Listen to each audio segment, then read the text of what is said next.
एक मशहूर है या पेपरों में निकला करता है कि इंडिया का एक ऐसा तेज गेंदबाज जो इंडिया के लिए नहीं खेला। सर कहीं ना कहीं दर्द तो होगा है कि लोग इतना लिखते हैं आपके बारे में। मेरी हालांकि वो एक अगर कपिल पाजी कहना माना होता तो शायद कहीं और होता, क्योंकि वो तो जीवन बना देते थे लोग। बहुत बड़ा नाम है, उससे बड़ा नाम। आज भी मैं उनका इतना बड़ा फैन हूँ कि इसमें शब्द नहीं बयान कर सकता। अब हर साल यूपी से लोगों को मौका मिल रहा है, ऊपर आईपीएल में 12-14 लोगों को मौका मिल रहा है खेलने का, और कई सारे इंडियन टीम को रिप्रेजेंट कर रहे हैं। शुक्ला जी के आने के बाद, सर के आने के बाद बिल्कुल माहौल बदल गया है।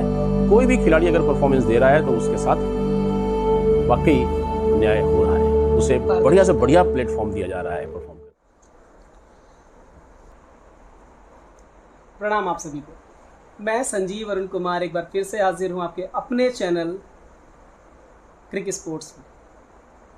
एक ऐसा चैनल जिसमें हम बात कर रहे हैं पूरे उत्तर प्रदेश की क्रिकेट को लेकर, और उसी सिलसिले में आज हमारा मिलना हुआ। ये यूँ कहें कि हमारा सौभाग्य था। आज हम एक ऐसे इंडियन क्रिकेटर से मिलने वाले हैं जिन्होंने 90s के दशक में खौफ पैदा कर दिया था बल्लेबाजों के बीच। एक ऐसा खिलाड़ी, एक ऐसे शख्सियत हमारे बीच मौजूद है। हम बात करेंगे, उन्हीं से जानेंगे कि शुरुआत कहाँ से हुई। वर्तमान में आप उत्तर प्रदेश 25 क्रिकेट टीम के कोच भी रह चुके हैं। क्वार्टर फाइनल में टीम गई है, ये आपकी रिसेंटली उपलब्धि रही है। सर हार्दिक स्वागत है आपका हमारे चैनल पर। धन्यवाद आपका भी, और सभी देखने वाले क्रिकेट शौकीनों को और साथियों को। सर देखिए, नाम के मोहताज़ फ़ैन हूँ, तो फिर भी मैं एक बार बता दूँ, कुछ नए लोग रहते हैं।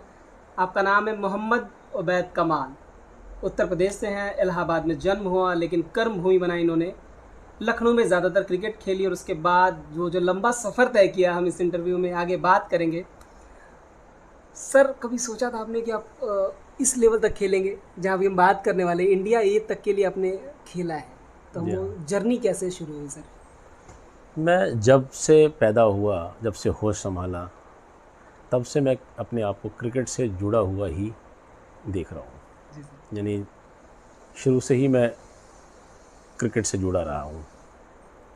अगर ऑफ सीज़न में क्रिकेट नहीं हो रही होती थी तो मैं कोई ऐसा गेम खेलता था जिसमें फ़िटनेस हमारी भरपूर होती रहे, और जब सीज़न क्रिकेट का आए तो उसमें मैं चैम्पियन की तरह खेलूँ, फिट दिखूँ। जैसे ऑफ सीज़न में फुटबॉल का खेलना है स्पेशली, जी। या अगर फुटबॉल नहीं खेल रहे हैं तो कोई भी गेम खेल रहे हैं तो उसमें जितना हो सके खुद दौड़ने की कोशिश करते रहते। चलिए बता दूं, हम जिनसे बात कर रहे हैं उन्होंने बड़े बड़े खिलाड़ियों के साथ क्रिकेट खेली है। वो बड़े नाम जिन्हें आपने टीवी पर ही देखा होगा। हम बात करें अगर तो कपिल पाजी, उनके साथ आपने खेला। हम बीच से आएंगे, हरियाणा के खिलाफ आप रणजी ट्रॉफी, आप लोग उत्तर प्रदेश का मैच था। शुरुआती 3 मैचों में आपको मौका नहीं मिला। हाँ जी। उसके बाद एक मैच में मौका मिला, आपने पंजा झटक दिया। हाँ जी, हाँ, अगेंस्ट राजस्थान। जी। राजस्थान में वो मैच था, और वो मेरा पहला डेब्यू मैच था, और उसमें पहली इनिंग में मुझे सिर्फ एक ही विकेट मिला। और चूँकि उस वक्त कैप्टन ने जो हमसे लाइन और लेंथ की आशा की थी, बल्कि गाइड किया था, मैं उसके गाइडेंस के हिसाब से बॉल करता रहा, तो मुझे सिर्फ एक ही विकेट मिला। लेकिन वो मैच मुझे लगा यार हाथ से निकल जाएगा अब, तो सेकंड इनिंग में मैंने अपनी मर्ज़ी से बॉल डाला, और उसमें फिर वो ज़रूरत के 4 विकेटें मैंने निकाली, और उसी बेस पे हम नॉकआउट क्वालिफाई कर गए। कपिल देव कप्तान थे अगेंस्ट? नहीं, ये तो राजस्थान की बात हो रही है। अच्छा, उसके बाद ये तो लीग की बात हो रही है जी। लीग से फिर हमको आगे पहुंचना था नॉकआउट में, सुपर लीग में। सर लेकिन अगले मैच में फिर आपको? हाँ, नेक्स्ट मैच में मुझे था कि मैं श्योर खेलूँगा, और इत्तेफाक से वो नाहर सिंह स्टेडियम में अगेंस्ट हरियाणा ही मैच था। तो मैं हरियाणा के खिलाड़ियों के साथ, चूँकि स्क्वाड्स में एक साथ ही हम खेला करते थे, तो मुझे था कि एक अच्छा मौका मुझे मिला है, इसमें मैं अच्छा करूँगा तो आगे आने वाले टाइम में मैं और अपना दावा पेश करूँगा इंडिया के लिए। लेकिन उस मैच में मुझे फिर ड्रॉप कर दिया गया, वापस से बाहर कर दिया गया आपको टीम से। हाँ, मैं टीम से बाहर एक और उपलब्धि है सर के नाम, अंडर 17 की टीम में तो आप थे उत्तर प्रदेश की, लेकिन आपको प्लेइंग 11 में जगह नहीं दी गई। हाँ जी, हाँ। तो हम यूँ कह सकते हैं कि डायरेक्टली आपका रणजी ट्रॉफी डेब्यू रहा? हाँ, कह सकते हैं। मेरी ख्वाहिश थी, जब मैंने क्रिकेट खेलना शुरू किया था तो मेरी ख्वाहिश ये थी कि मैं अंडर 15 खेलूँ। जी। लेकिन इत्तेफाक ऐसा है कि अंडर 15 मुझे यूपी से खेलने का मौका नहीं मिला, और ये मेरे लिए बड़ा अच्छा हुआ, क्योंकि मेरी ख्वाहिश थी अंडर 15 खेलने की। अगर मैं खेल गया होता शायद तो मेरी ख्वाहिश ख़त्म हो जाती, फिर मैं आगे के लिए प्लान नहीं करता उतना ज़्यादा, क्योंकि मेरा एम तो 15 खेलना था। लेकिन जब मुझे 15 खेलने को नहीं मिला तो मेरा जुनून जो है वो और बढ़ता गया। और फिर 17 में मौका मिला तो अच्छा हुआ मेरे लिए कि 17 में भी मुझे 11 में चांस नहीं मिला, तो मैं और ज़्यादा कमिटमेंट शो किया और एक वक्त आया कि मैं Ranji trophy, direct Ranji trophy खेला फिर। लेकिन उसके लिए मुझे 5 साल जी तोड़ मेहनत करनी पड़ी है। उस मेहनत के बारे में हम अगर बताएं तो यंग लड़कों के लिए काफ़ी कुछ उसमें सीखने को होगा कि हम हॉस्टल लाइफ थी, आगरा क्रिकेट हॉस्टल में हम as a wicket keeper select किए गए थे, लेकिन मैंने 1 महीने में ही कीपिंग छोड़ करके फास्ट बॉलिंग चुनी। और फिर उसके बाद जो मैंने वहाँ पर 4-4 घंटे की मॉर्निंग की ट्रेनिंग और शाम में नेट के बाद फिर जो मैं ट्रेनिंग करता था, जब सारा हॉस्टल खाली रहता था, शाम चला जाता था घूमने के लिए मार्केट में, और मैं उस वक्त जब अपने आप को कमरे में बंद करके जो एरोबिक्स शैडो प्रैक्टिस करता था, वो बिल्कुल उसने लाइफ चेंज कर दी वो ट्रेनिंग ने। सर कमिटमेंट तो होना चाहिए, तभी उस लेवल तक हाँ, आपने क्रिकेट खेली है। सर के बारे में एक मशहूर है या पेपरों में निकला करता है कि इंडिया का एक ऐसा तेज़ गेंदबाज जो इंडिया के लिए नहीं खेला। सर कहीं ना कहीं दर्द तो होगा है कि लोग इतना लिखते हैं आपके बारे में, परफॉर्मेंस भी है, फिर भी इंडिया की कैप। क्यों नहीं होगा दर्द? ये तो आम लोगों का ख्वाब ही नहीं होता है ना, ये तो कुछ ख़ास लोगों का ख्वाब होता है जो अपने देश के नक्शे पे कुछ करना चाहें तो। और क्या वो अपनी तरफ से एफ़र्ट पूरा लगाते हैं और फिर लगाने के बाद उन्हें मौका नहीं मिलता है? और मौका इसलिए नहीं मिलता है कि उस वक्त जिस स्टेट को मैं रिप्रेजेंट करता था वहाँ का कोई वहाँ के बारे में कोई बोलने वाला ही नहीं था। और ऐसे में सोचो आप कि फिर तो शब्द नहीं बचते हैं ना। जी सर। लेकिन दुख अब इसलिए नहीं होता कि हम जो ख्वाब देख करके बड़े हुए, पेड़ लगाए, वो पेड़ अब फल दे रहे हैं। अब हर साल यूपी से लड़कों को मौका मिल रहा है, ऊपर आईपीएल में 12-14 लड़कों को मौका मिल रहा है खेलने का, और कई सारे इंडियन टीम को रिप्रेजेंट कर रहे हैं। उसमें फास्ट बॉलर काफ़ी सारे, ज़्यादातर फास्ट बॉलर, अभी सौरभ को भी मौका मिला। तो बहुत बड़ी बात है ये कि मेरे लिए संतोष की बात है ये कि कम से कम अब वो टाइम तो नहीं है कि खिलाड़ी अगर परफॉर्मेंस करेगा तो उससे उसकी परफॉर्मेंस ज़ाया नहीं जाएगी। राजू शुक्ला जी के आने के बाद, सर के आने के बाद बिल्कुल माहौल बदल गया है। कोई भी खिलाड़ी अगर परफॉर्मेंस दे रहा है तो उसके साथ वाकई न्याय हो रहा है, उसे बढ़िया से बढ़िया प्लेटफॉर्म दिया जा रहा है परफॉर्म करने का।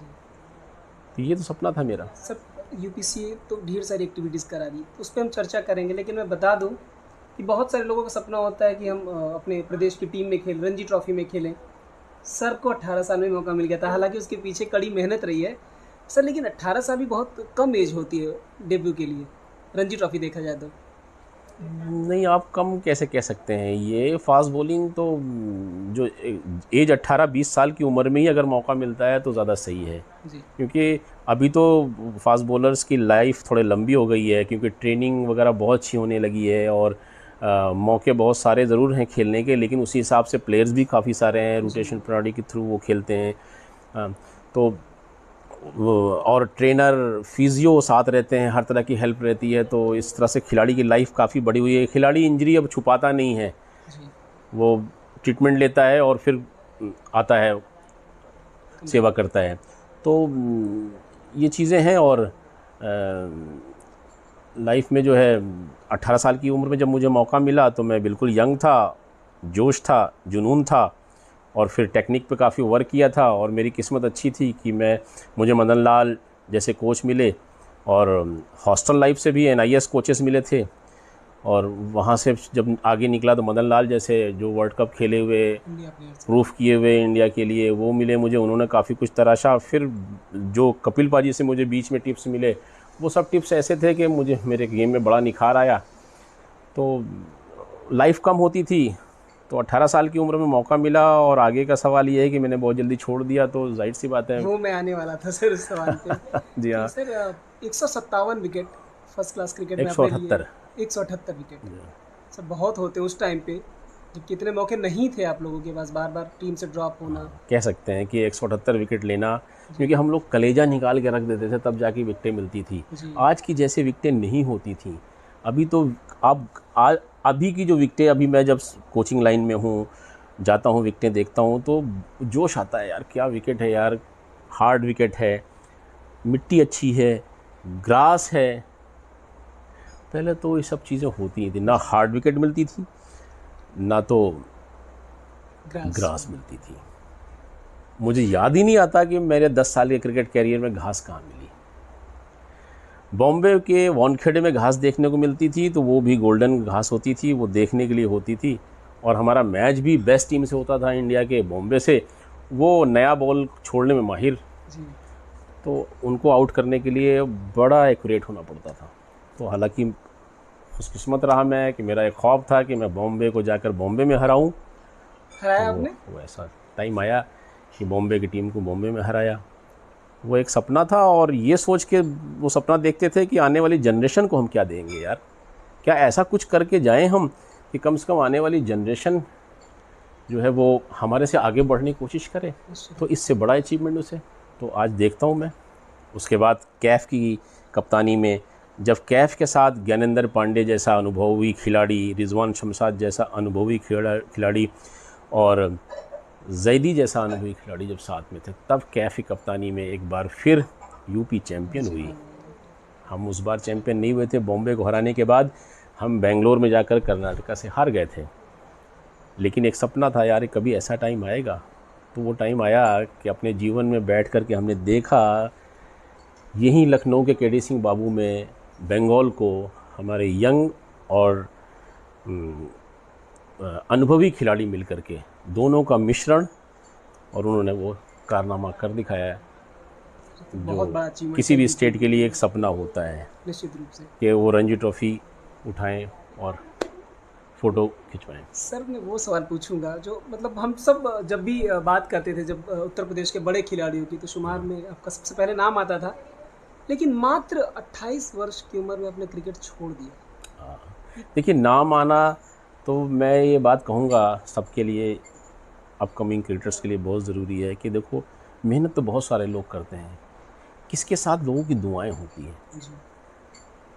हम 2 वजहों से, क्रिकेट एक ऐसा खेल है, जेंटलमैन गेम है, शब्द लोगों खेल है। 2020 आने से इस पर ज़रूर थोड़ा सा फ़र्क आया है, लेकिन फिर भी ये जेंटलमैन गेम ही है कि एक तो जब हम मेहनत खूब करते हैं और लगातार करते जाते हैं तो सफलता पाने से कोई रोक नहीं सकता। दूसरा, जब हम लोगों की दुआएं भी लेते हैं, बड़ों की दुआएं, छोटों को प्यार करते हैं, तो ज़रूर हमारे साथ फिर रब की मदद आती है और हम एक अच्छे खिलाड़ी ज़रूर बनते हैं।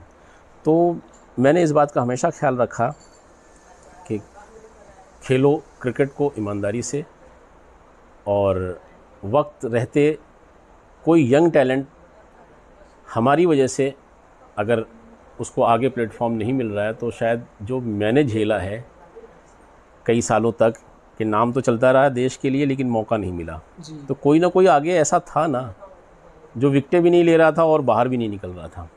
मैं नहीं चाहता था कि वो टाइम मैं भी देखूं कि लोग दबी ज़बान कुछ और हमें भी बोले पड़े। हाँ, तो मैं अपने कान में कोई ऐसी बात नहीं चाहता था कि कहीं अगल बगल से आए। तो मैंने, एक ही साल मेरा ख़राब हुआ, वो साल मेरा मेहनत में कमी नहीं थी, बस उस साल मैंने जो महसूस किया कि मेरे लक फेवर नहीं कर रहा था, कि अच्छे अच्छे बैट्समैन, सेट बैट्समैन को मैं आउट करने के लिए बीट करता था, लेकिन बॉल विकेट के ऊपर से निकल जाती थी।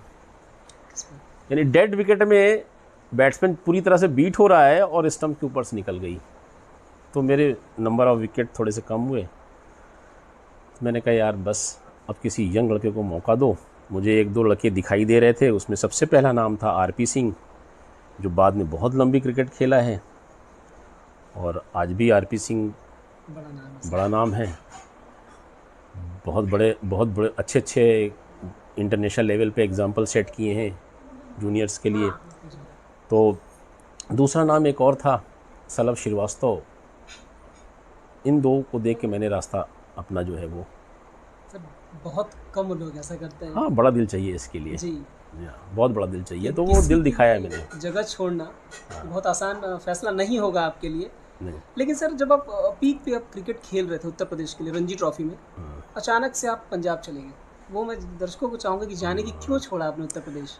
एक्चुअली मैं 2 साल लगातार जब मैं यूपी के लिए खेला तो मुझे सिर्फ 2 ही मैच मिले 2 सालों में। हाँ, और 2 मैच में मेरे 8 विकेट थे। Not bad. हाँ, पहले मैच में 5, जो मैंने बताया कि पहली इनिंग में मुझे बॉल ही नहीं करने को मिला मेरे हिसाब से, कैप्टन ने जो लाइन और लेंथ मेंटेन करने के लिए कहा, मैंने उस पर बॉल डाला तो कुछ विकेट नहीं मिली। सेकेंड इनिंग में मैंने कहा यार कुछ भी हो मैं अपने हिसाब से बॉल डालूंगा, तो मैंने विकेटें निकाली और टीम को आगे नॉकआउट स्टेज पे पहुंचाया। उसके बाद अगला सीज़न फिर मुझे नहीं खिलाया गया, पूरे साल में बैठा रहा। एकदम लास्ट में जाके नॉकआउट में चांस दिया, उसमें भी 3 विकेट निकाला। तमिलनाडु, वो भी टीम बड़ी टीम हुआ करती थी, यूपी के मुकाबले बड़ी टीम वो होती थी तमिलनाडु। तो हालांकि वो मैच फर्स्टिंग लीड से हम हार गए, लेकिन 3 विकेटें निकाली मैंने उसमें। मैं सेटिस्फाई नहीं था अपनी बॉलिंग से। तो मुझे बहुत सारे स्टेट से ऑफ़र आ रहे थे, उसमें से एक ऑफ़र पंजाब से भी था। कपिल देव जी ने खुद मेरे से तो नहीं डायरेक्ट कहा था, लेकिन मुझे कई लोगों ने आगे बोला कि तेरे को हरियाणा से खेलना है तेरे। पर मैंने कहा जब कपिल बाजी ने मेरे से नहीं कहा तो फिर मैं कैसे मान लूँ। तो वो मेरी, हालांकि वो एक, अगर कपिल बाजी कहना माना होता तो शायद कहीं और होता, क्योंकि वो तो जीवन बना देते थे लोग। बहुत बड़ा नाम है, उससे बड़ा नाम। आज भी मैं उनका इतना बड़ा फ़ैन हूँ कि जिसे मैं शब्द में नहीं बयान कर सकता, क्योंकि फ़ैन तो मैं उनके खेल से हूँ ना, उनके खेलने की शैली से। उन्होंने वो काम कर दिए हैं इंडियन टीम के लिए कि अब मुमकिन लगता है। उसमें क्रेज था, जैसा कि वर्ल्ड कप में एक उन्होंने पारी जो खेली 175 रन की, लाजवाब पारी। हम खुशकिस्मत होते हैं कि अगर वो मैच हम लाइव देखे होते तो, लेकिन नहीं, आज उसको याद करके रोमांचित हो जाते हैं। क्या इनिंग खेली होगी, कैसी भी टीम हो अगेंस्ट में, वो मैच का पासा पलट दिया, हम वर्ल्ड कप जीत के चले आए उसके बाद।